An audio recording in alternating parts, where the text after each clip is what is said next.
누가복음 2장 36절에서 38절까지 함께 읽습니다. 또 아셀기파 바누엘의 딸 안나라는 선지자가 있어 나이 매우 늙었더라. 그가 출가한 후 7해 동안 남편과 함께 살다가 과부된 지 84년이라.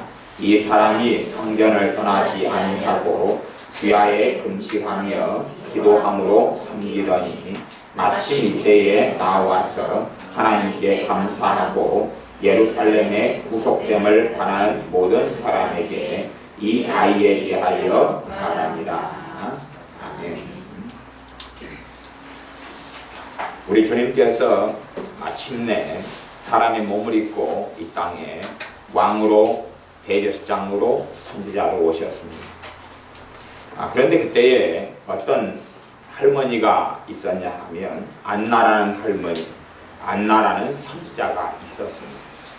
안나라는 선지자는 여자분, 당연히 여자분인데 이분이 나이가 매우 늙었습니다. 근데 이분의 인생이 어찌 됐냐 하면 결혼을 했는데 출가했는데 7년 동안 남편과 함께 살다가 남편이 죽었습니다. 그래서 과부가 된 지 몇 년이 흘렀냐 하면 84년이 흘렀습니다. 우리가 생각하기에 한 20살에 결혼했다 그러면 7년 살았으니까 27살, 그 다음에 84년을 그 다음에 과부가 된 다음에 지났으니까 27 더하기 84 그러면은 111살, 그렇지, 111살. 그러니까 17살에 결혼했다 그럼 108살인 할머니입니다. 15살에 했다 그러면 이제 좀 더 작겠지요. 그러나 100살은 그냥 가볍게 넘어가는 할머니인데 이 할머니가 누구냐 그러면 선지자입니다. 하나님의 선지자입니다. 하나님의 선지자. 그냥 2000년 전에 그냥 여자분인데 과부인데 일찍 24살에 과부 되셔가지고 84년을 지내왔는데 그래서 110살 이쪽 저쪽이 되는 할머니입니다. 이 할머니가 37절에 보면 뒤에 보면 이 사람이 이 선지자 안나 할머니가 성전을 떠나지 아니하고 주야에 금식하며 기도함으로 섬겼다. 그러다가 마침내 오시는 주님을 만나고 그 다음에 주님에 대하여 사람들에게 가르쳐주고 이야기했습니다. 주님에 대해 이야기하는데 모든 사람들에게 이야기한 게 아니라 몇 명의 사람들에게만 이야기해줬습니다. 어떤 사람들요? 예루살렘의 구속됨을 바라는 그 모든 사람들. 예수님이 오시는 것을 사모하고 기다리고 있는 사람들에게만 주님의 오심을 이야기해 주셨어요. 나머지 사람들은 아니고. 어찌되었든 이 안나라는 선지자, 할머니 선지자는 100살이 넘었는데 주야에 금식하며 기도하였습니다. 기도함으로 하나님을 섬겼다 그럽니다. 우리의 삶에 전혀 기도에 힘쓴다는 것이 얼마나 중요한지. 이 할머니가 선지자의 삶을 아마 젊었을 때부터 선지자는 아니에요. 언제인지 몰라요. 엘리라는 제사장도 사사로 하나님께 부름받을 때가 40살이 넘어서 그렇습니다. 당시에 40살이 넘었다는 이야기는 꽤 늙었다는 이야기예요. 요즘에는 젊은 사람이 되지만요. 안나라는 할머니도 선지자로 부름받은 게 몇 살인지 모르지만 그러나 젊었을 때부터 그런 것은 당연히 아니었습니다. 근데 이분의 삶에 왜 성령님의 역사하심이 있고 은혜가 있고 하나님과 동행하는 삶이 되느냐 하면 그가 주야에 금식하며 기도하며 하나님을 섬겼기 때문에 그렇습니다. 기도 중에서 금식기도라는 게 있는데 금식기도는 식음을 전폐하면서 혹은 물만 마시면서 그렇게 하나님과 시간을 보내는 것입니다. 물론 그것을 하는 것은 많은 분들에게는 쉬운 것이 아닐 겁니다. 그런데 이분은 100살이 넘었는데 110살 이렇게 저렇게 되는데 금식을 하고 하나님을 섬겼습니다. 아마 그 정도에서 영성을 유지하고 그렇게 주님과 함께 살려면 그 사람과 인생의 삶 속에 깊은 하나님의 은혜가 임하지 않고는 안 됩니다. 근데 그렇게 되려면 전혀 기도에 힘쓰는 삶이 반드시 필요합니다. 이 누가복음도 3장으로 가보면 3장 2절에 보면 세례 요한에 대한 이야기, 침례자 요한 혹은 침례 요한, 세례 요한 이라는 사람에 대한 이야기가 나오는데 3장 2절에 보면 안나스와 가야바가 대제사장으로 있을 때에 하나님의 말씀이 빈들에서 사가랴의 아들 요한에게 임한지라. 이 요한이 어디에 있었냐면 빈들에 있었습니다. 빈들을 다른 말로 하면 광야라 그럽니다. 광야에서 세례 요한이 있었습니다. 광야에서 뭐하고 있었겠습니까? 하나님과 둘이서 시간을 보내고 있었죠. 그거 외에는 없었습니다. 하나님과 단둘이서 광야에서 시간을 보내고 있었습니다. 그것 외에는 없었습니다. 그것을 통하여 하나님의 말씀이 세례 요한에게 임하여 그가 선지자의 길을 걸어갈 수 있었다 그 말입니다. 단지 선지자만이 아니라 하나님과 함께하는 사람, 하나님과 동행하는 사람, 하나님의 은혜 속에 살아가는 사람의 길을 걸어갔다는 것입니다. 나중에 사도 바울이 된 사울이라는 청년이 다메섹에서 주님을 만납니다. 그러나 그것으로 그의 삶이 다 변화되는 건 아닙니다. 다메섹에서 주님을 만나고 식음을 전폐하고 3일을 기도합니다. 그렇죠? 올인하지요.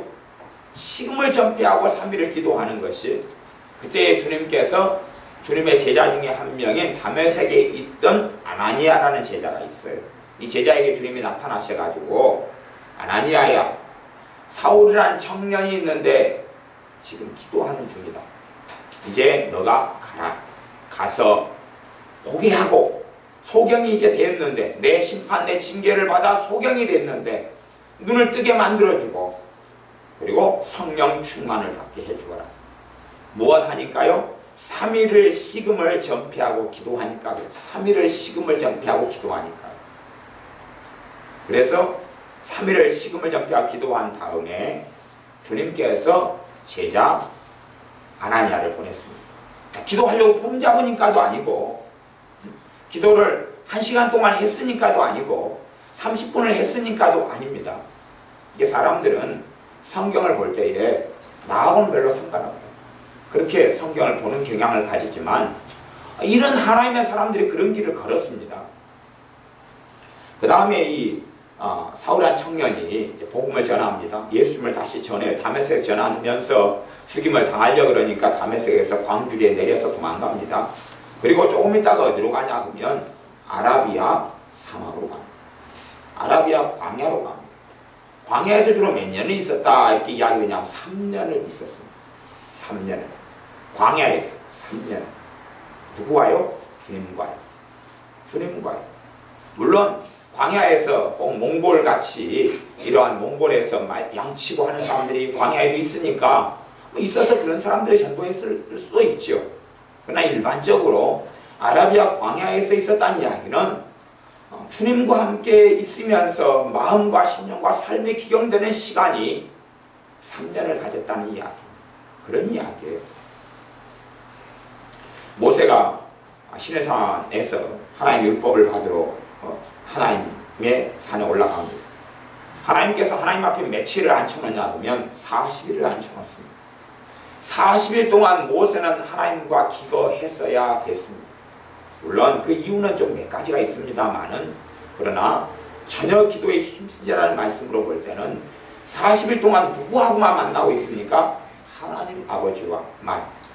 아니 창조주 하나님께서 1시간 동안에 모든 일을 할 수 없겠냐 그 말입니다. 그러나 하실 수 없습니다.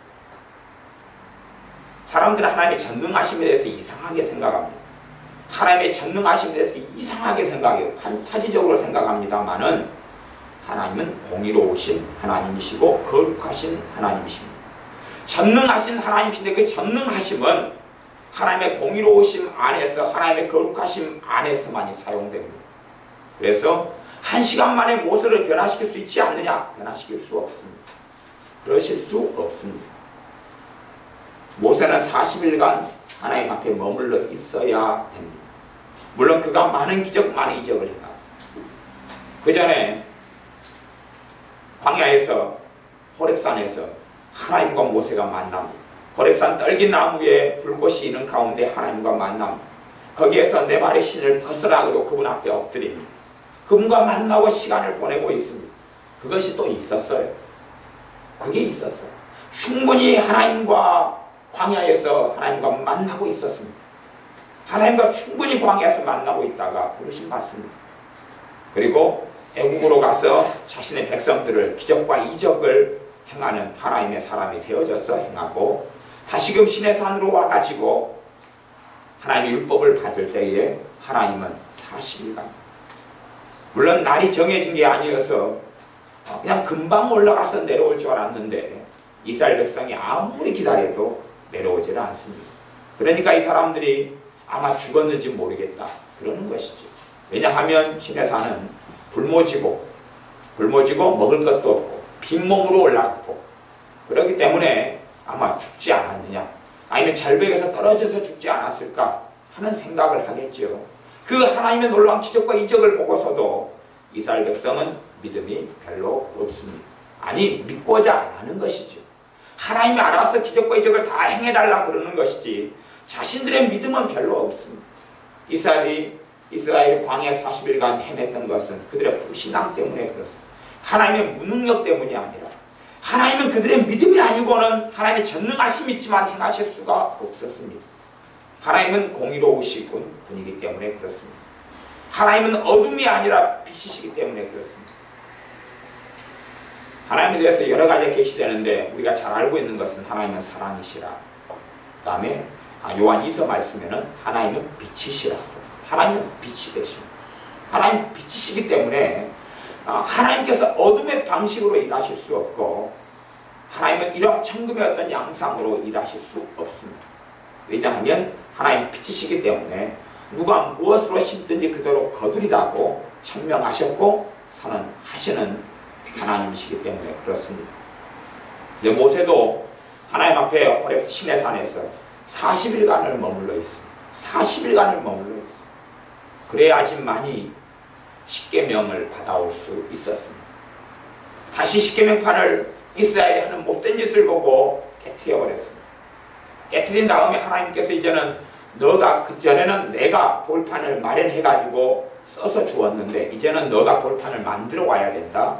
그래서 모세는 자기가 직접 돌판을 만들었습니다. 그리고 가지고 올라갔더니 거기에서 다시 40일간 머물러 있었어야 됐습니다.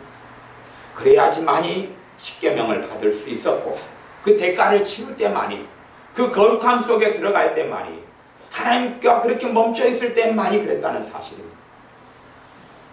엘리야 선지자가 죽을 고생을 하면서 하나님을 증거하고 회개를 외쳤건만 하나님의 백성은 하나님께 돌아오지 않았습니다. 그때 엘리야 선지자가 죽기를 원하면서 그러면서 로뎀나무 아래에 앉아서 지쳐 쓰러졌습니다. 하나님께 천사를 보내셔서 그의 선지자이기 때문에 먹였습니다. 물을 먹이고 음식을 먹였습니다. 그 다음에 이 엘리야 선지자로 하여금 하나님께 가게 했습니다. 며칠을 가냐 하면 40주야를 걸어가게 했습니다. 지금의 시대하고 과거의 시대하고 차이점이 있어요. 지금은 편하고 자동차로 가고 핸드폰이 있고 그러지만 과거하고 지금하고 차이점이 뭐냐면 과거에 하나님의 산 호렙산을 40일, 신의 산을 40일 동안 걸어갈 때가 되면 전화 올 때도 없고, 그렇죠? 바쁘지도 않고 그냥 걷는 일 말고는 일이 없어요. 걷는 일 말고는 일이 없어요. 40일 걸으면서 기도하고 찬양하고 하나님을 찾고, 다시 말하면 멈춰있는 시간이에요. 40일 밤낮을 걸어갑니다. 하나님께 올인하는 시간이에요. 저녁 기도에 힘쓰는 시간이고 그분을 만나는 시간이 그분 앞에 엎드리는 시간이에요. 그리고 시내산에 도착해서 거기에서 다시 머물러 있습니다. 한참 머물러 있으면서 하나님을 다시 만나고, 그러기 때문에 엘리야 선지자의 삶이 가능합니다. 다니엘이 다니엘인 이유는 그가 하나님 앞에 오랫동안 머물러 있기 때문에 그렇습니다. 그가 아주 유명한 장관이 되고 국무총리가 되고 대신이 되어서도 하루에 세 차례씩 기도하려면 다른 삶을 다 제껴두고 기도에 전혀 힘쓰는 삶이 될 때 가능하다 그 말이에요. 그냥의 삶은 아니고 세 차례는 지금의 이슬람이 하는 그런 정도가 아닙니다. 이슬람이 뭐 그런 알라에게 뭐 하루에 몇 차례씩 예배를 드린다 그럴 때 그런 것은 그냥 인사 전하고 국복하는 것 끝입니다. 뭐 암송하고 꾹꾹하고 끝나는 5분 10분에 끝나는 그런 것이 아주 형식적이고 아주 관례적인 것에 불과해요. 그러나 다니엘이 하나님께 아주 세 차례씩 기도할 때 한 번의 기도 생활은 아주 길고 깊은 기도를 이야기합니다. 그걸 3시간을 하려면 하루 중심에 그것을 두어야지 가능. 그는 바쁜 사람이고 그는 고위 공무원이고 할 일이 너무 많은 사람이고 집안을 다스려야 되고 가정을 다스릴 뿐만 아니라 아주 그 대제국의 총리로서 국가를 다스려야 되는 사람인데도 그러하다 그 말입니다. 어떨 때는 다니엘이 며칠 동안을 깊이 있게 하나님과 만나면서 기도하냐면 21일간을 그렇게 합니다. 그럴 때 그 사람이 하나님과 가까워지고 선지자로서 사역을 하게 되고 하나님과 함께 하게 됩니다. 아모스라는 사람이 있습니다.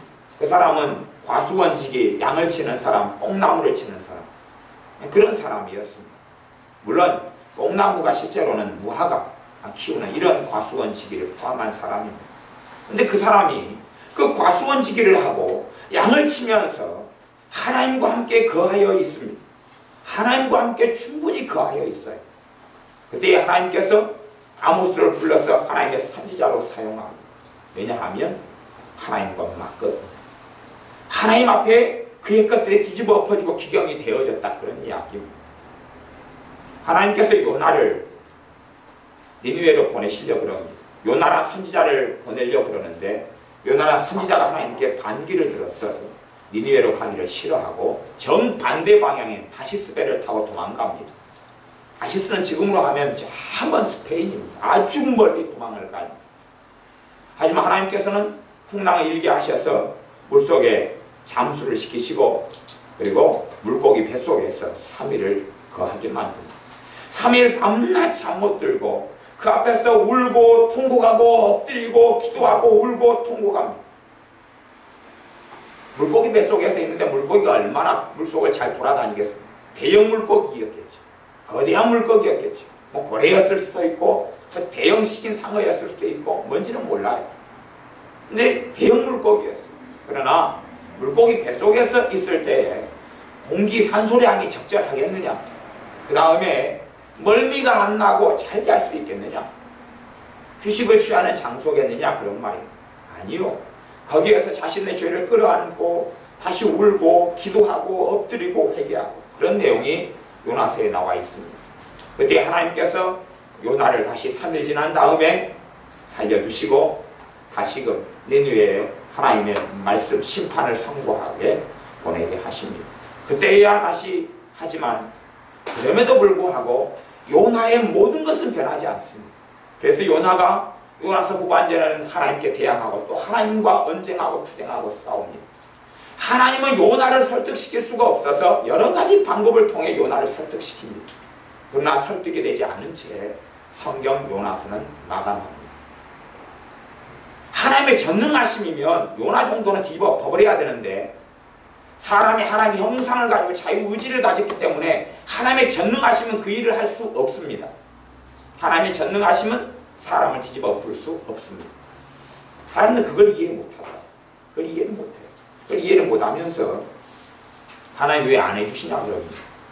하실 수 없다니까요. 하나님이 죄를 지으실 수 없는 것처럼 진리를 어그러져서 하나님은 행할 수 없습니다. 하나님은 진리의 하나님이시기 때문에 그렇습니다. 아무리 자기의 종, 자기의 선지자라도 변화시키기 위해서 설득하십니다. 요나야 이렇지 않느냐고. 왜 하나님 니느웨를 저 원수 민족 백성을 무너뜨리지 않습니까? 요나야, 저기는 좌우를 분간치 못하는 아이들만 몇 명인데 내가 그들을 불쌍히 여기지 않을 수 있단 말이야. 아이, 하나님 안 됩니다. 무너뜨려야 됩니다. 요나가 땡볕에 앉아있으니까 하나님께서 박는 불을 가지고 요나의 머리를 시원케 해줬습니다. 오, 시원하도다. 나는 하나님의 행하심에 동의할 수 없어서 하나님도 니느웨 성이 멸망하는 꼴을 나는 보겠다. 내가 이기나 하나님이 이기나 한번 해보자. 그때 하나님께서 시원한 그늘에 있던 박는 불을 충을 먹어서 죽여버립니다. 요나가 너무나 뜨거워서 사막에서 너무 뜨거워서 하나님 진짜 이제는 열받습니다. 진짜 성질나고 미치겠습니다. 이제 진짜 죽고 싶습니다.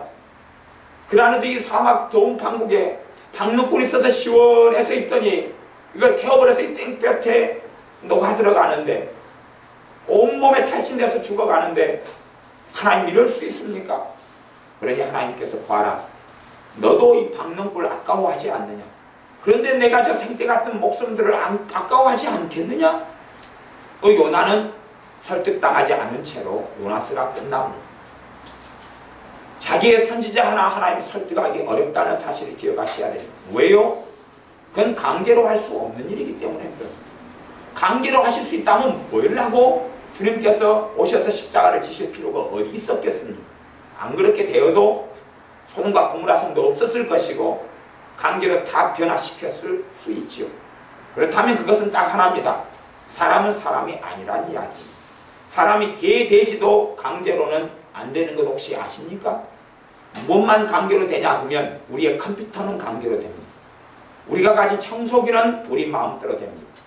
우리가 가진 에어컨은 마음대로 됩니다. 켰다가 껐다가 켰다가 껐다. 그러나 생명은 우리 마음대로 되지 않습니다.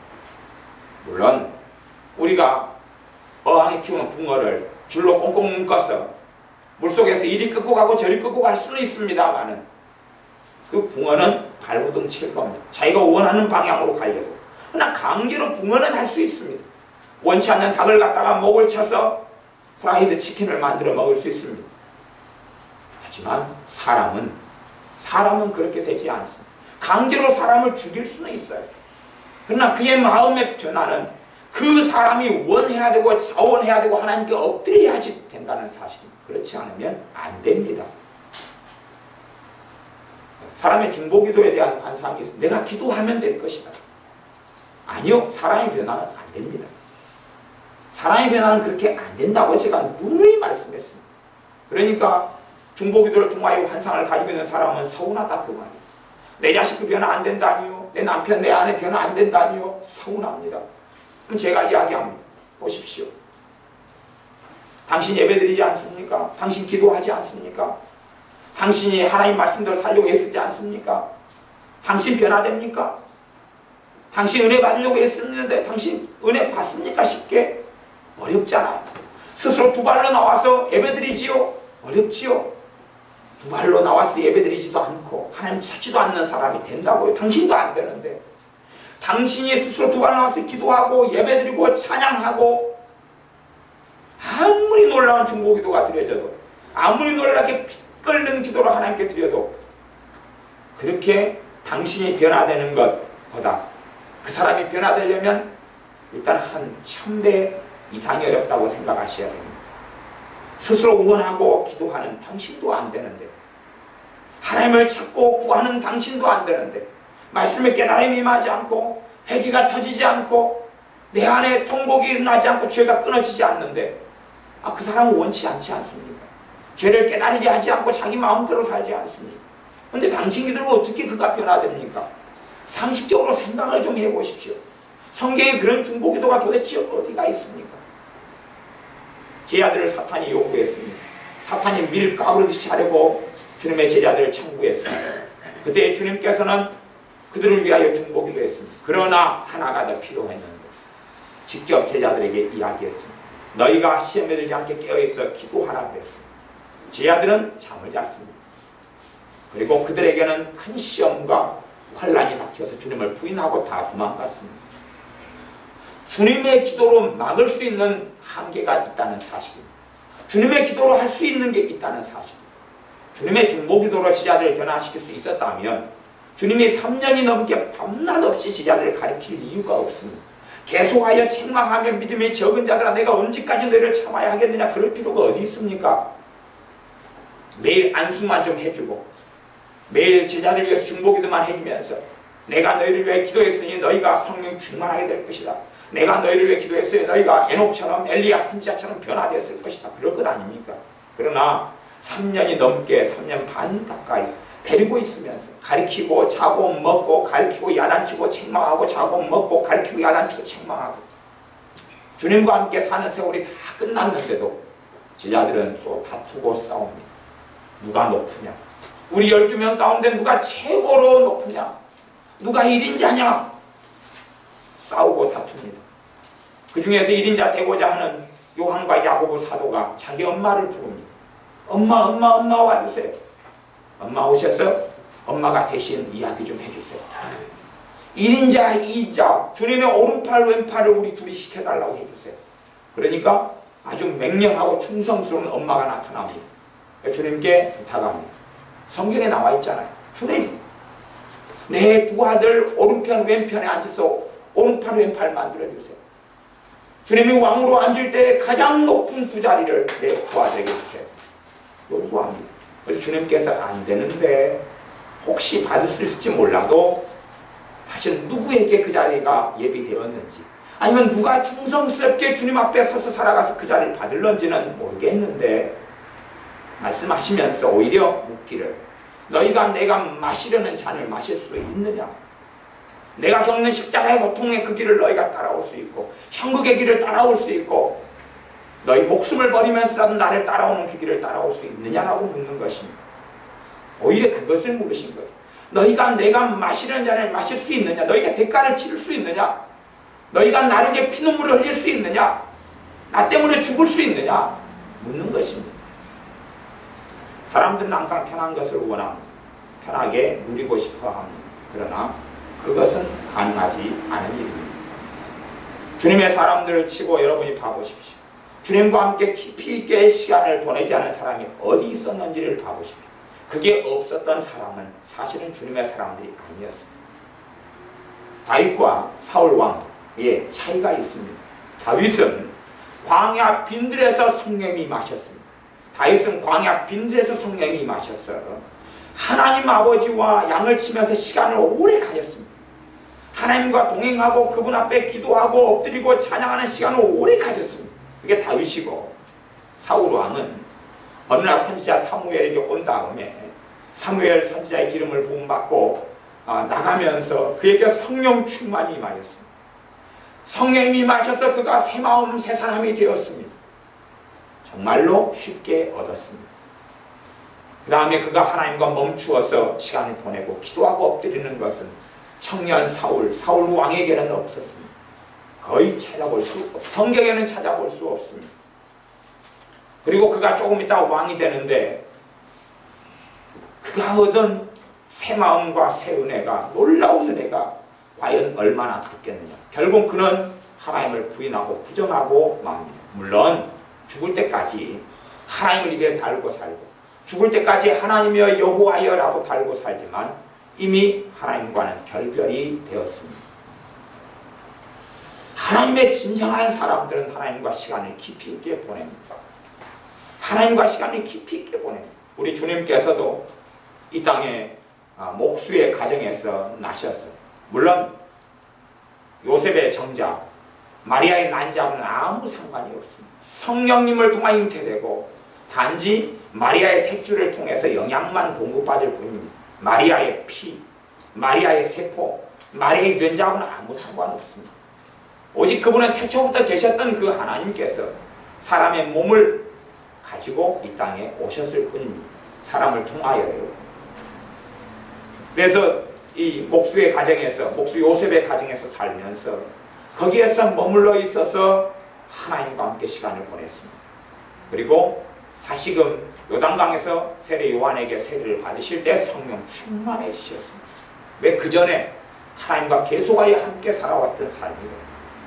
그리고 성령님께서 주님을 이끌어내시는데 광야로 이끌어내셨습니다. 광야에 이끌어내시면서 광야에서 40일을 보내십니다. 그 이유는 여러 가지가 있습니다.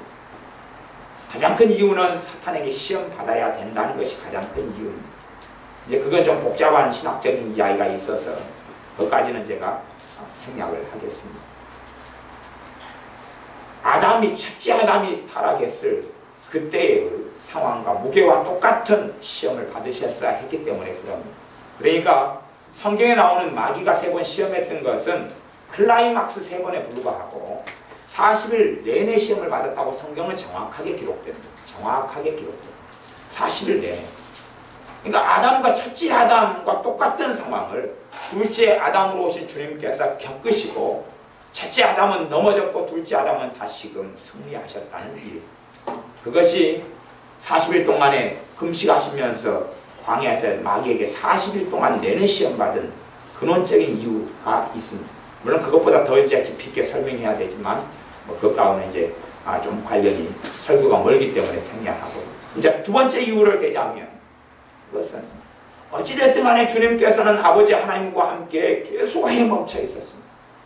우리 주님의 공생의 사역 때도 여러분이 성경을 특별히 누가복음을 중심으로 보신다면 주님께서 사역이 마치시면서 산에 홀로 가셨어요. 주로 홀로 가셨어요. 밤이 맞도록 아버지 하나님과 머물러 기도하고 엎드려 있는 것을 여러분은 성경을 통해서 확인하실 수 있으실 것입니다. 하나님 아버지와 깊이 있게 시간을 보내고 만나고 살았던 것, 그것이 신자의 삶의 중심이고 핵심이며 은혜의 비결이고 성령 충만의 비결이고 신자가 신자답게 하나님의 사랑과 은혜와 복음의 능력을 누리고 살 수 있는 길입니다.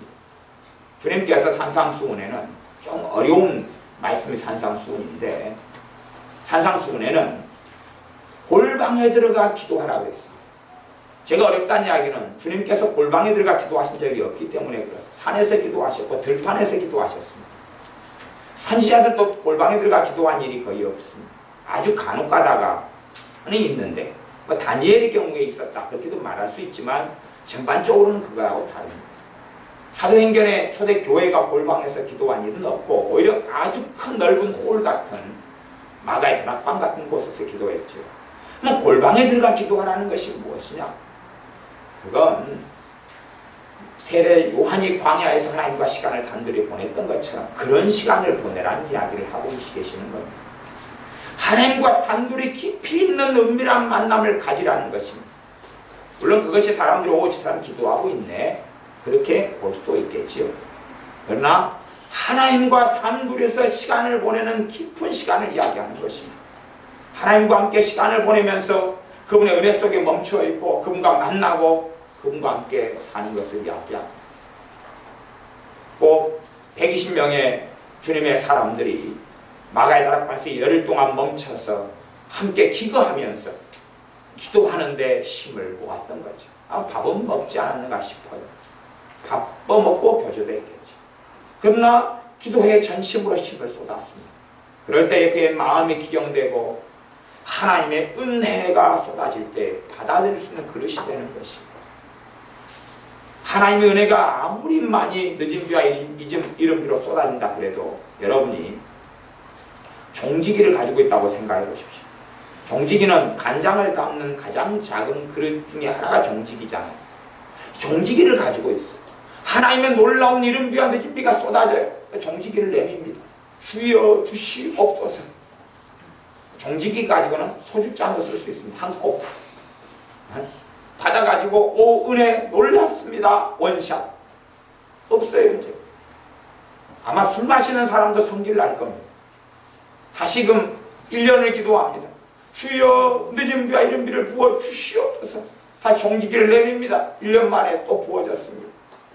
땅바닥에는 어마어마하게 쏟아지는데 내가 가진 그릇에는 종지기입니다. 그게 또 받아가지고 은혜가 놀랍구나. 원샷. 그게 얼마나 가겠습니까? 그게 얼마나 가겠습니까? 우리가 깊이 있게 하나님께 머물리고 엎드리는 것은 대야를 장만하는 것이고 아주 큰 저수조를 만드는 것이고 아니면 댐같이 큰 저수지를 만드는 것입니다. 이른 비와 늦은 비가 쏟아질 때 가득히 채울 수 있는 그곳을 만드는 것이 하나님께 엎드려 있는 시간입니다. 그것이 없는데 종지기 아니 밥그릇 어느 때 가난한 과부를 만나서 하나님의 선지자가 이야기합니다. 주변 집들로 가가지고 그릇을 다 빌려라. 남는 것이 너희 집에 기름밖에 없는데 조금 있는데 그리고 너 자녀들은 종으로 팔려가고 노예로 팔려가게 됐는데 가난뱅이가 돼서 빚더미에 쓰러지게 됐는데 옆집 흘러가서 옆집에서 빈 그릇을 빌려와서 문을 닫고 간에 가작 쌓아놔라. 그리고 기름병을 가지고 부어라. 부었더니 기름이 계속 나왔어요. 이 그릇에 다 쌓이고 저 그릇에 다 쌓였어요. 그러니까 더 붓고 더 쌓으려니까 더 이상 그릇이 없어요. 그래서 그때에 기름이 멈췄다 그럽니다. 아마 그 과부 여자분이 더 많은 믿음이 있었으면 더 많은 빈 그릇을 빌려왔을 겁니다. 다른 동네까지 그 사건을 알았으면, 여러분이 그 뒷일을 알았으면 어떻게 했겠습니까? 외상으로라도 그릇을 사왔겠죠. 그릇값이 그 그릇에 가득 채우는 기름값보다 더 싸다면, 그 전제 속에서는 될 수 있는 대로 빌려오는 것이 한번 쓰고 주면 되니까 빌려와가지고 썼다 그 말이에요. 근데 우리의 그릇이 작습니다. 하나님의 은혜의 기름병이 아무리 많이 쏟아져도 내가 작은 그릇 하나 가지고 있어요. 그거 다 채우면 그 다음에 기름 떨어지지 않습니다. 하나님의 주시는 은혜는 스톱하고 멈춥니다. 우리가 하나님 앞에 머물러 있고 전심으로 엎드려져 있는 그때에 우리가 담을 수 있는 은혜의 그릇이 준비된다, 이렇게 이해하시면 틀리지 않을 것입니다. 여러분이 종지기를 가지고 있어서 여기에만 받고 끝나느냐? 마음을 기경한 사람들은 땅이 아무리 넓은 땅 10만 평의 땅을 가져도 하나도 갈지 않았어요. 하나도 갈지 않았어요. 거기에다 여러분이 벽실을 뿌려봐야 손에 나는 것은 벽실일 겁니다. 손에 나는 건 벽실일 거예요. 하나도 기경되지 않은 곳에 여러분이 상추를 심어보아야 아마 전반적으로는 손해가 되실 수도 있어요. 아니면 크게 대단한 수확을 하지 못할 거예요. 10만 평에 여기저기 상추씨를 뿌려봐야 나중에 거두는 것도 골치 아플 거예요. 10만 평에서 내가 누리고 얻으려면 그것을 밭으로 만들든지 논으로 만들든지 과수원으로 만들든지 아니면 짐승을 사다가 목초지로 만들어서 방목을 하는 곳으로 만들든지 그래야지 되는 것입니다. 정 안 되면 10만 평에 들이 아니라 산이 있다면 나무를 썰어가지고 팔든지 뭔가가 돼야 되는데 그냥 돌밭, 갈아엎지 않은 잡초밭, 가시덤불로 가득한 10만 평을 가지고 어떻게 거기에서 열매를 거두겠습니까? 그걸 다 바꿔야지. 뭐 씨앗은 하나님의 말씀에 씨앗이 떨어지고 주어져서 열매를 거둘 수 있을 것 아닙니까?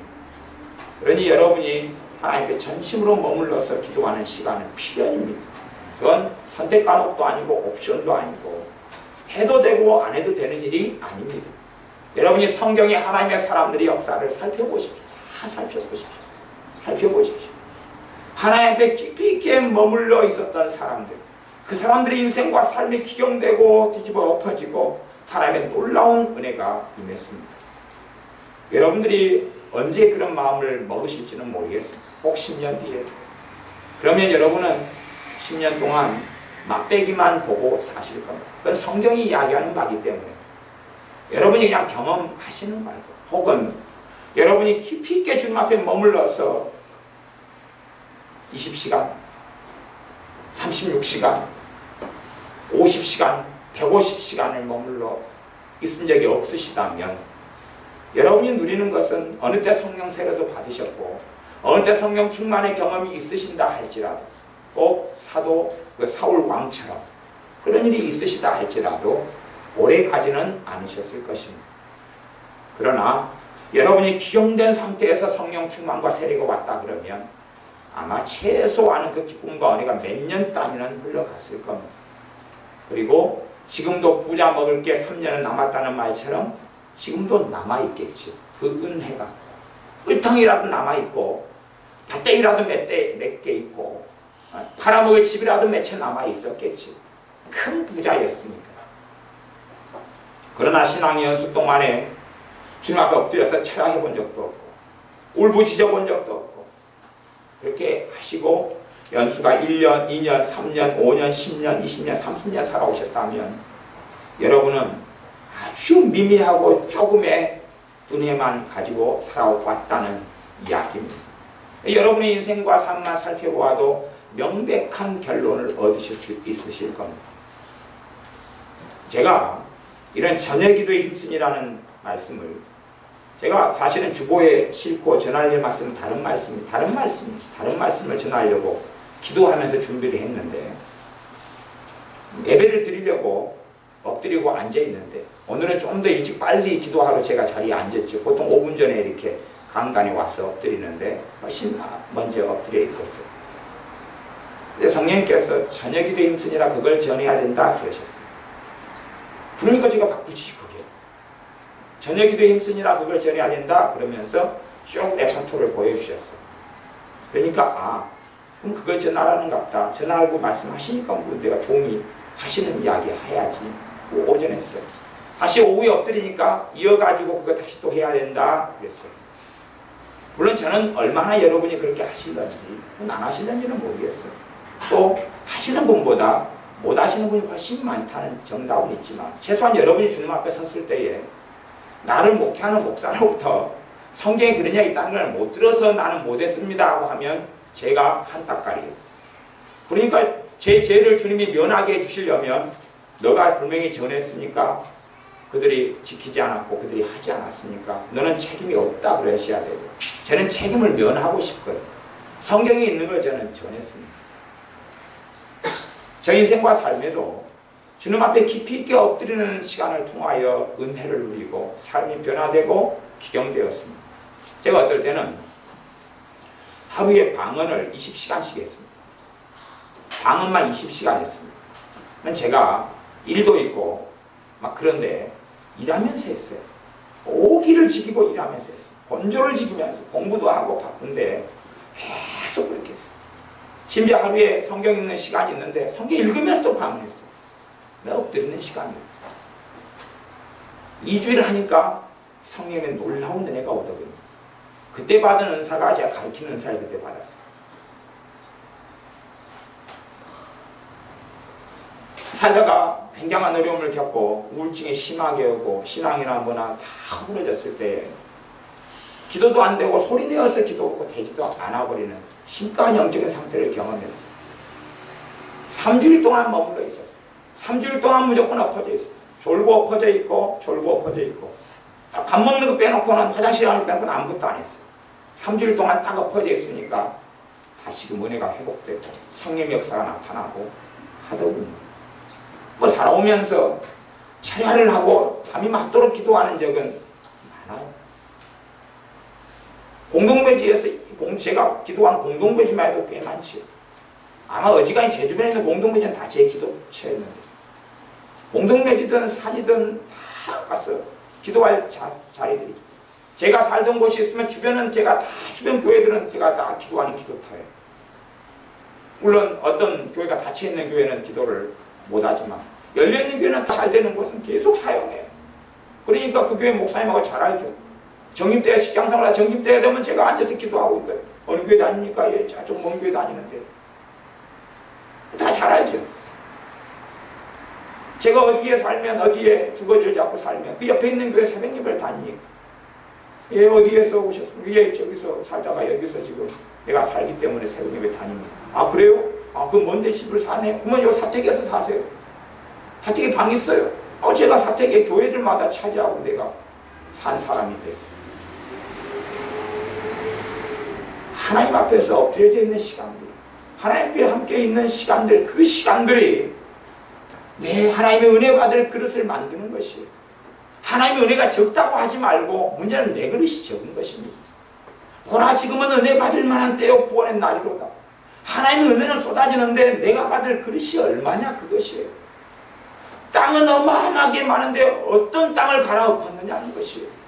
어떤 땅을 갈아엎었느냐. 잡초로 무성한데 하늘에서 걸음을 비행기로 헬리콥터로 쫙 뿌려줘도 잡초로 무성한 데는 잡초만 자랍니다. 잡초만 더 잘 크게 될 것입니다. 그러나 다 갈아엎고 밭으로 만들어서 알곡을 심는 데는 걸음을 뿌리고 물을 뿌려도 풍성한 수확을 거둘 수 있을 것입니다. 여러분이 반드시 인생과 삶 속에서 안 하시면 누릴 수 있는 것이야 뭐 한정되고 겨우 믿음을 지킬 듯 말뚱하고 사시다가 주님 만나시거나 돌아가시겠지만 어느 안나 할머니도 100살이 넘어서도 그렇게 사셨다. 안나 할머니 그렇게 나이 많아서 나 어떻게 못한다. 그러면 그건 핑계라는 것을 기억하시라 그 말입니다. 안나 할머니도 110살이 돼가지고 이렇게 졌죠. 110살 넘을 20살에 결혼해서 110살 넘고 20이 전에 했으면 110살이 안 되지만 100살은 무조건 넘어요. 10살이 결혼하지 않는 한은 100살이 무조건 넘는 그 할머니가 107살, 108살, 106살, 110살, 111살 되는 그 할머니가 밤낮 없이 금식하며 하나님께 엎드려 있다 그 말입니다. 시간이 없다, 바쁘다 아니요. 사실은 내 마음속에서 하나님이 중요하지 않기 때문인지 모릅니다. 내 전능하신 하나님, 나를 위해 죽으시고 부활하시며 함께 하시는 우리 주 예수님께서 가장 내게 중요하지 않기 때문인 줄이 모릅니다. 시간을 보내시고 충분히 그분 앞에 엎드려져 있으면 그걸 통하여서 우리의 은혜의 그릇이 차고 3년, 5년, 1년, 3개월 주일날 예배드리고 잠깐 기도해도 그것을 계속 누릴 수 있는 그런 게 있어요. 항상 철야하고 항상 하루에 20시간, 10시간씩 기도하고 우리는 못 삽니다. 우리의 생활이 얼마나 바쁜데 그 이야기를 지금 하고 있는 게 아니라는 것을 기억하셔야 됩니다. 초대교회도 10일 동안 또 일정한 정도 동안 그렇게 했지만 그 다음에는 이제 전도하러 나가고 일을 하러 가고 가정생활을 하러 나가고 흩어졌다는 사실을 기억하셔야 됩니다. 하지만 그런 것이 주기적으로 몇 년에 한 번이든지 1년에 한 번이든지 사실 그것을 알기 때문에 교회적으로는 본래가 지금은 많이 변질됐습니다만 1년에 2차례 정도 부흥회를 해왔던 거예요. 옛날에 제가 다니던 교회들은 여전도회 같은 경우에 아예 기도원으로 싸질머지고 들어갔어요. 4, 5일 동안 여름 같은 데 싸질머지고 들어갔어요. 항상 그랬어요. 들어갔어요. 거기에서 집회를 하고 뒤집어지고 오니까 기도원에서 기도하고 집사님들, 여전도 회원들이 들어오면 얼굴이 광채처럼 빛나고 내가 충만해져 오셨어요. 제가 다녔던 교회 이야기입니다. 제가 중고등부를 지나고 했던 교회 이야기입니다. 그러니까 그분들이 힘있게 가정을 살고 그리고 하나님의 열매를 거두고 살더라니까. 제가 우리 교회에서 부흥회를 한참 동안 안 하는 것은 그 모양을 얻을 수 없습니다. 하면 밤에는 1시간 왔다가 그 다음에 바빠서 가고 다음에 1시간 그러면은 예배를 드리죠. 부흥 집회는 뭐라고 합니다. 금요일날 성령 집회를 금요 성령 집회를 하다가 안 해버리는 것은 이제 지금 금요 기도회로 바뀐지 모르시죠. 주보를 잘 안 보시니까 인터넷 사이트에 보면 금요 성령 집회 설교를 했다가 금요 기도회로 바꿔버린 건 모르시죠. 집회로 가려는데 집회가 안 돼버립니다. 집회로 가려면 새벽 2시까지는 기도할 각오를 하고 오셔야 되는데 아니 한 번도 안 오시지요. 얼굴을 제가 못 보시니까. 그러니까 집회는 안 되지요. 그래서 집회로 하려고 기도하고 준비해서 프랜카드도 걸고 밑에도 지금도 걸려있잖아요. 저것도 이제 떼버려야 되겠는데 올라오는 길에 계단에 다 그렇게 해서 준비하고 금요일 하루라도 마음 먹고 와서 8시에 와서 새벽 2시까지 새벽 1시까지 삶으면 그 몇 차례 하면 이렇게 큰 그릇을 준비하는데 자 금요 성령 집회를 제가 얼마나 오래 끌고 갔는지 압니까? 근데 집회가 안 돼버리는 거예요. 그래서 그냥 금요일날 끝나고 저녁 기도회 끝나면 교회 청소나 해야지 뭐래요. 그렇게 한 1년 제가 했던 거 1년 갖고 요즘에 금요 기도회로 그렇게 설교를 바꿔가지고 올라갑니다. 카페에도 그렇게 바꿔 올라가고 진작 때려치웠습니다. 사실 진작 때려치웠어요. 이름만 이제 바꿨지 진작 때려치웠어요. 안 되니까. 기도하고 풀려면은 5시간 정도 엎드리고 다시 말씀 듣고 다시 기도하고 찬양하고 다시 기도하고 찬양하고 다시 말씀 듣고 다시 기도하고 계속 한 5시간, 6시간, 7시간을 그렇게 해야 되는데 바쁘죠. 다 바쁩니다. 다 바쁩니다. 그러나 그것이 앞으로 살아갈 때 3년을 비참하게 만들고 그게 살아갈 때 5년을 힘들게 만들고 10년을 힘들게 만든다는 사실을 기억하셔야 됩니다. 물론 이제 제가 금요 성령 집회를 할 일은 아마 거의 없을 겁니다. 한 5년 동안은 생각이 없습니다. 해도 물론 여러분이 관심도 없으실 것이고 도대체 금요 성령 집회하고 금요 기대하고 무슨 차이인지도 잘 모르실 거고 또 7월 달에 제가 부흥회를 이제 해달라 그래서 제가 하려고 마음 먹지만 아마 저녁에는 한 번 왔다가 낮에는 한 번 왔다가 가시면 별로 의미는 없으실 거고 제가 그 결과를 본 다음에는 이제 확인해 보면 내년이나 뭐나 몇 년 동안은 부흥회를 안 할 거예요. 별로 아니 어떤 걸 하면 정확하게 그 모습대로 돼야지만이 그걸 거두는 거예요. 집회를 3일 동안 하면 3일 동안에 모든 걸 올인해야 해요. 휴가를 내고 그리고 교회에 붙어있고 밤낮 없이 같이 모여 기도했다가 쉬었다가 찬양했다가 그렇게 해야 되는 거예요.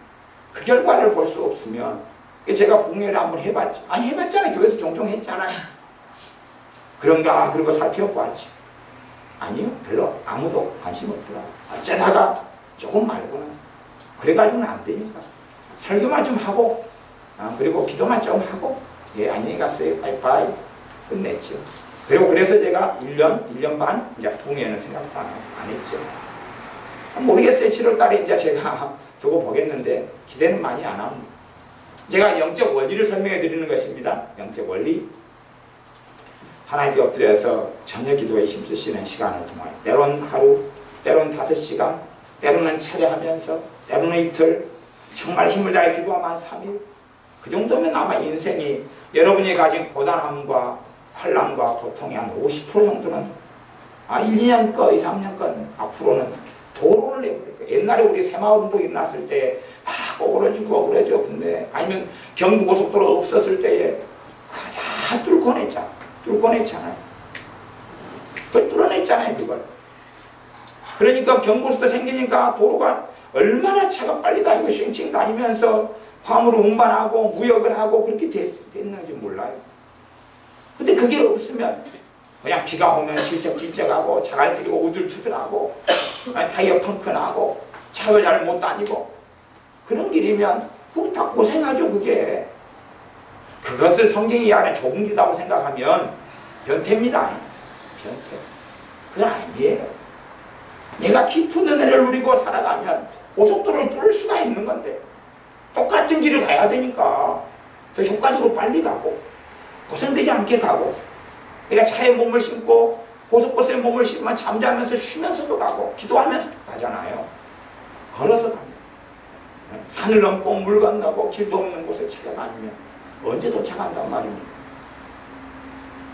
여러분의 삶에 반드시 기도에 집중하고 주님 앞에 엎드리는 것 집중하는 시간이 있어야지만이 은혜의 그릇을 준비하시고 삶의 환난과 고난과 고통에 점철되는 삶을 정리할 수가 있는 것이요. 그래서 주님의 주신 기쁨이 가득했어요. 마귀가 주는 환난과 고난들은 정리하고 정말로 예수님 때문에 겪는 진짜 오리지널 핍박, 오리지널 고난, 오리지널 헌신, 그때야 그게 비로소 가능해지는 것입니다.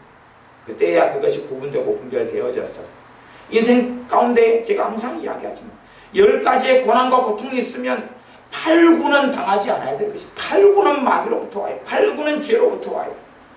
근데 8개, 9개 당하면서 다 엎어지고 자빠지죠. 그것 때문에 해단하고 아파하고 근심하고 절망하고 두려워하고 떨고 실망하고 좌절하고 눈물을 흘리죠. 그러면서 오 주님 언제나 이 환난과 고난을 내게서 제거해 주시겠나이까? 주님 응답하지 않지요. 왜? 말이 안 되니까. 언제나가 해당되는 게 아니니까. 지금 너가 엎드려야지 되는 건데 너가 엎드리지 않고 나한테 언제나 제거시켜달라니 그거 아니잖아. 성경이 그게 아니야. 내 피 대신 하나님의 방법이 아니야. 진리 대신 하나님의 행하심이 아닌 것을 성경을 통해 못 보느냐? 66권을 통해 못 보느냐? 라고 말씀하신다면 그렇게 하실 거예요. 여러분이 하나님 앞에서 깊이 있게 엎드리셔야 됩니다. 잘 은혜성을 하시는 분들은 제가 말씀을 전하고 자기의 삶을 살펴보십시오. 그렇게 되셨을 거예요. 살펴보시면 그렇게 되셨을 거예요. 살펴보시면. 단지 그냥 기도만 약간 하고 예배만 잠깐 드리는 거 말고 기도를 해도 힘을 쏟아서 하는 기도를 해보셨으면 다를 거예요. 조금 전에 기도를 산업방에서 열심히 모셔가지고 하고 나오셨는데 힘을 다해 쏟으니까 한 달 동안 아니면 1시간, 2시간 동안 어부부 하고 기도하는 것하고 10분 기도해도 다르지 않은가요? 영적인 만족감, 성령 교시는 만족감과 힘과 파워가 다르지 않은가요? 그걸 좀 느끼는 사람도 느끼잖아요. 근데 그런 것을 했다가 좀 10분, 20분 했다가 좀 쉬었다가 찬양했다가 다시 말씀 듣고 그런 것을 한 10차례 정도는 계속 한꺼번에 밀어붙여야 되거든요. 여러분이 사랑방에서 뜨겁게 기도한 이것을 좀 땅을 갈아엎고 기경하려면 그것을 쉬었다가 또 여기냐면 막 10분 기도하면 막 땀이 범벅이 되고 또 에어컨 쐬고 선풍기 쐬고 시원한 물 마시고 좀 대화 좀 했다가 쉬었다가 목도 쉬고 좀 쉬었다가 찬양 다시 했다가 다시 워밍업 했다가 또 다시 부르짖고 그렇게 다 좀 쉬었다가 그런 것을 한 10차례는 해야지 그 정도 하면 한 반절은 하늘에가 임하고 주일날에 무슨 시간이 있습니까? 한 차례 딱 하고 맘만 쫙 보다가 안녕히 가십시오 가지요. 또 다음 주일날 맞춰 보겠습니다. 예, 또 오셨군요. 선생님 반갑습니다. 예, 오늘도 또 그렇게 한번 좀 맛보시고 맛보시다가 또 부족하시면 이마트 가서 조금 맛보시고 여기는 다른 쪽으로 해가지고 주말이니까 좀 맛보시고 뭐 그러실 것 아닙니까? 그게 아니다 그 말이에요. 교회가 최선을 다해 도울 수 있는 그런 영역이에요. 그런 영역. 혼자보단 둘이 낫고 둘이보단 셋이 낫고 삼겹줄은 끊어지지 않고 한 사람이 누우면 추우려니와 두 사람이 누우면 따뜻하다. 교회를 주님이 만드신 건 그런 거예요. 5시 모여서 뜨겁게 기도하는 것과 3시 모여 기도하는 것, 혼자 모여 기도하는 건 틀려요. 혼자 모여서 막 깨뜨리고 어떻게 하려고 하면은 한 달 걸리는 것이. 둘이 모여서 하면 2주일, 한 주. 10이 모여서 하면 뭐 이틀에도 되고 하룻밤에도 된다고 말이에요. 그러나 하룻밤이 30분을 이야기하는 게 아니에요. 5시간, 7시간 각오하셔야지. 그걸 각오하시고. 근데 바빠요. 안녕히 계세요. 제가 뭐 민주주의 사회에서 못 갑니다. 새꼬랑을 채울 거예요. 다리에다가 쇠사슬을 채울 거예요. 가시는데 못 갑니다. 안 됩니다. 못 하는 거지요. 기도하겠습니다. 아버지 하나님, 하나님의 사람 안나 선지자 이 할머니셨던 분이 100살이 넘어서도 밤낮으로 주님 앞에 기도로 금식하며 섬겼던 것처럼 우리의 인생과 삶에서 주님 앞에 기도하며 섬기며 살게 하시되 무엇보다 우리가 시간을 내어 집중하여 주님께 기도하고 엎드리며 우리의 마음의 묵은 땅을 기경하는 그러한 시간들을 가져서 성령 충만하심과 첫사랑의 회복과 은혜의 놀라운 부어주심을 경험하며 주님의 사랑에 매여 복음의 능력을 누리며 살게 하여 주시옵소서. 예수님의 이름으로 기도하옵나이다. 아멘.